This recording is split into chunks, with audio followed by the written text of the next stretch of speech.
প্রিয় দর্শক বন্ধুরা, এবার চীনে পাওয়া গেল নবীর সমাধি, যা দেখে চীন সহ সারা বিশ্ব হতবাক।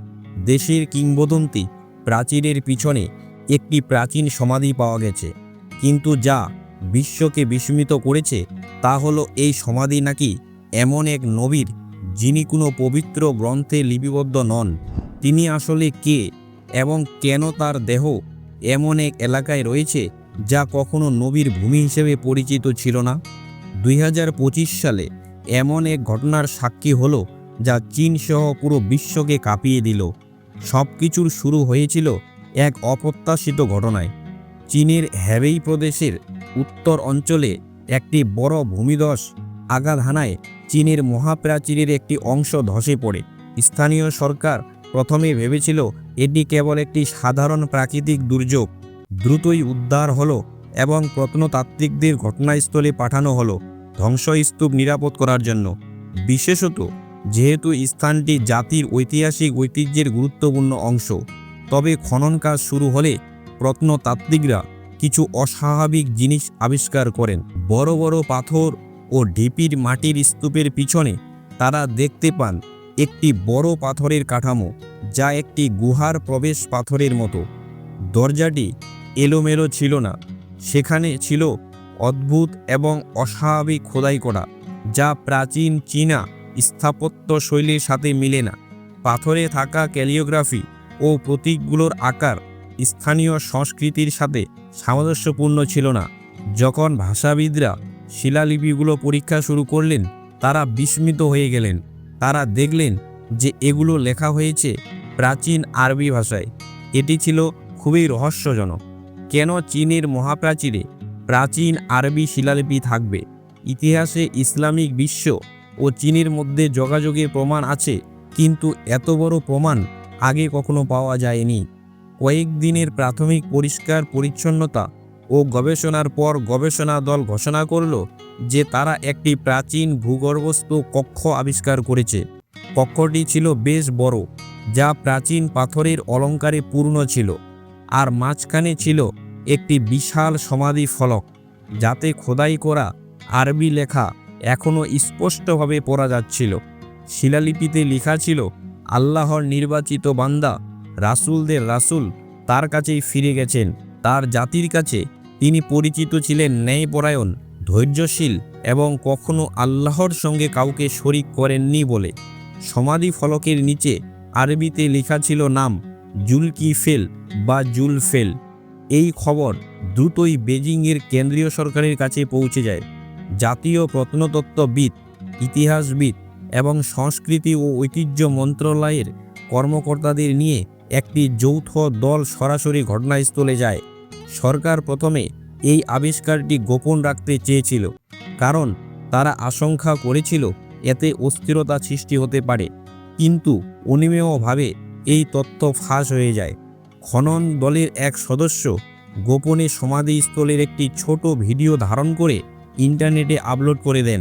এই ভিডিওতে দেখা যাচ্ছিল সমাধি ফলকটি পুরনো পাথর ও আরবি ক্যালিওগ্রাফিতে ঘেরা, আর চারপাশে বিভ্রান্ত গবেষকরা গুরুত্বের সঙ্গে আলোচনা করছেন। কয়েক ঘন্টার মধ্যে এই ভিডিওটি ভাইরাল হয়ে যায়। চীন সহ আন্তর্জাতিক সামাজিক যোগাযোগ মাধ্যমে জল্পনা কল্পনায় ভরে ওঠে। লক্ষ লক্ষ মানুষ এ নিয়ে কথা বলতে শুরু করে। মুসলিম এবং অমুসলিম উভয়ই। বিভিন্ন দেশের ইতিহাসবিদরা মতামত দিতে শুরু করেন।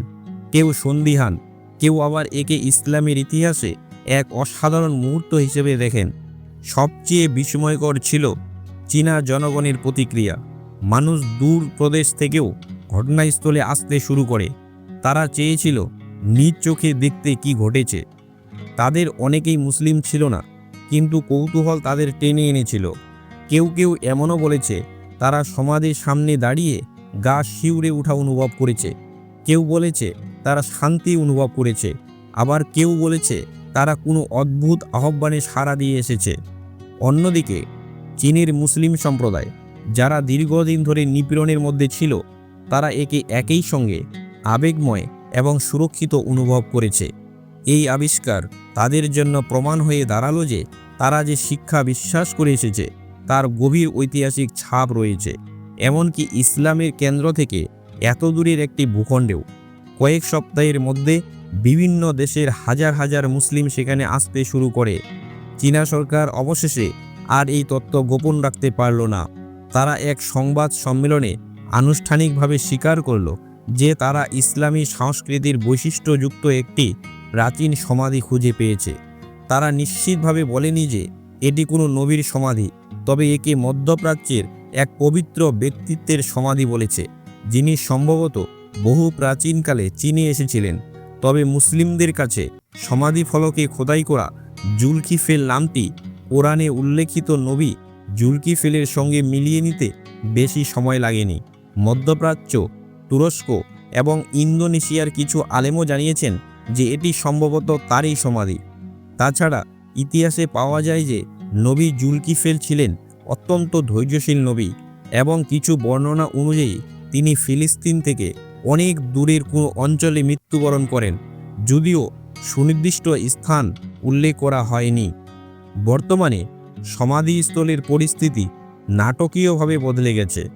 দর্শনার্থীদের অস্বাভাবিক ভিড়ের কারণে চীনা সরকার বাধ্য হয়ে সাময়িকভাবে এলাকা বন্ধ করে দিয়েছে। তবে তাতেও মুসলিমরা আশা থামায়নি। যদিও দূর থেকে দাঁড়িয়ে দোয়া করার জন্যই আসছে, অনেকেই কেঁদেছে, অনেকেই সেজদায় লুটিয়ে কৃতজ্ঞতা প্রকাশ করেছে। আশ্চর্যের বিষয় হলো, এই ঘটনার পর চীনা জনগণের মধ্যে ইসলামের প্রতি আগ্রহ হঠাৎ বেড়ে যায়। বেইজিং, গুয়াংজু এবং উরুমকির ইসলামিক তথ্য কেন্দ্রগুলোতে ভিড় জমতে শুরু করে। মানুষ জানতে চায় নবী জুলকিফেল কে ছিলেন, তিনি কি শিক্ষা দিয়েছিলেন এবং কেন তার সমাধি চীনের মাটিতে রয়েছে। অনেকে এমনকি প্রকাশ্যে ঈমান গ্রহণ করার সিদ্ধান্ত নেয়। এই খবর প্রকাশের প্রথম মাসেই ৩,০০০-এরও বেশি চীনা নাগরিক প্রকাশ্যে ইসলাম ধর্ম গ্রহণ করেছেন বলে রেকর্ড করা হয়েছে। এর মধ্যে কিছু ছিলেন শিক্ষাবিদ, ব্যবসায়ী, এমনকি স্থানীয় সরকারি কর্মকর্তা। এই প্রবণতা ছড়িয়ে পড়েছে। আন্তর্জাতিক সংবাদ মাধ্যমে দেখাতে শুরু করেছে কিভাবে চীনে ইসলাম পুনর্জাগরিত হচ্ছে। তা কোনো বড় দাওয়াতি প্রচারণার কারণে নয়, বরং এমন একটি ঘটনায় যা সাধারণ যুক্তি দিয়ে ব্যাখ্যা করা যায় না। ইসলামী ব্যক্তিত্বরা একে আল্লাহর মহিমার নিদর্শন বলে মনে করেছেন, যা ইচ্ছাকৃতভাবে দেখানো হয়েছে এমন সময়ে যখন বিশ্ব বিশ্বাস ও পরিচয়ের এক সংকটে আছে। নবী জুলকিফেলের সমাধি বলে বিশ্বাস করা এই আবিষ্কার শৃঙ্খলা প্রতিক্রিয়া তৈরি করতে শুরু করেছে। চীনা সরকার প্রথমে আশা করেছিল এলাকা বন্ধ করে ও তথ্য সীমিত করে পরিস্থিতি শান্ত করবে, কিন্তু হয়েছে তার উল্টো। বিশ্ব সম্প্রদায়ের, বিশেষত মুসলিম অধ্যুষিত দেশগুলোর চাপ ক্রমেই বেড়ে চলেছে। পরে চীন সরকার একটি সরকারি বিবৃতি জারি করে জানায় এই স্থানকে আন্তঃধর্মীয় সভ্যতার কেন্দ্র হিসেবে ব্যবহার করা হবে। তারা এর নাম দেয় ইস্টার্ন ওয়াল পিস সেন্টার। এই কেন্দ্র হবে গবেষণার স্থান, আন্তঃধর্মীয় উপাসনালয় এবং এক আধ্যাত্মিক জাদুঘর, যা এক ঈশ্বরবাদ, প্রজ্ঞা এবং শান্তির মূল্যবোধকে প্রচার করবে।